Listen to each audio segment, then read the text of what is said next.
இயேசுவை சந்தோஷப்படுத்து. கடகடவென குதிரைகள் ஓடும் இரைச்சல் சத்தமும், மக்களின் ஆரவாரமான சத்தமும், கீத வாக்கியங்களின் இனிமையான இசையும், கலர் கலரான பூச்சக்கரங்கள் கண்ணை கவர, காவலர்கள் வாசலில் காவல் காத்து கொண்டிருக்க, அந்த அரண்மனையே ஜெகஜோதியாக இருந்தது. அது எங்கே என்று தானே கேட்குறீங்க? அதுதான் ஏரோது ராஜாவின் அரண்மனை.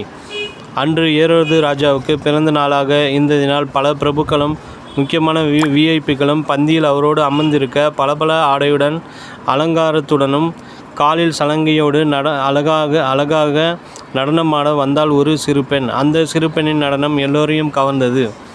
அவள் ஆடிய நடனத்தை கண்டு எல்லோரும் வியந்து அவளை பாராட்டினார்கள். சந்தோஷம் அடைந்த ராஜா அவளிடம், உனக்கு என்ன பரிசு வேண்டும்? என்னிடம் என்ன கேட்டாலும் உனக்கு தருவேன். என்னுடைய ராஜ்யத்தில் பாதி வேண்டுமானாலும் தருவேன் என்றார். அதை கேட்ட சிறு பெண் தனது அம்மாவிடம் ஓடி, நான் என்ன பரிசு கேட்க வேண்டும் என்று கேட்டாள். உடனே அவள் அம்மா, யோவான் ஸ்நானனுடைய தலையை கீழ் என்றாள். அந்த சிறுமியும் அவங்க அம்மாவிடம், வேண்டாமா, ஏன் இப்படி விசேஷ நாளில் ஒரு கொலை செய்ய சொல்கிறீர்கள்? அது ஆண்டவருக்கு பிடிக்காது அப்படின்னு எதுவும் சொல்லாமல் தனது அம்மா சொன்னபடியே ராஜாவிடம் போய் அந்த ஊழியக்காரருடைய தலையை கேட்டாள். ராஜாவும் வேறு வழி இல்லாமல் அவள் கேட்டபடி தலையை வெட்டி வர சொல்லி அவளிடம் கொடுத்தார். சந்தோஷமாக இருந்த ராஜாவின் இருதயம் துக்கம் அடைந்தது.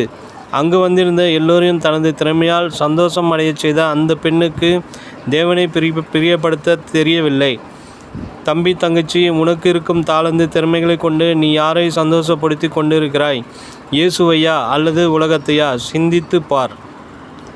என் மகனே, என்னை நிந்திக்கிறவனுக்கு நான் உத்தரவு கொடுக்கத்தக்கதாக நீ ஞானவானாகி என் இருதயத்தை சந்தோஷப்படுத்து. நீதிமொழிகள் 27:11.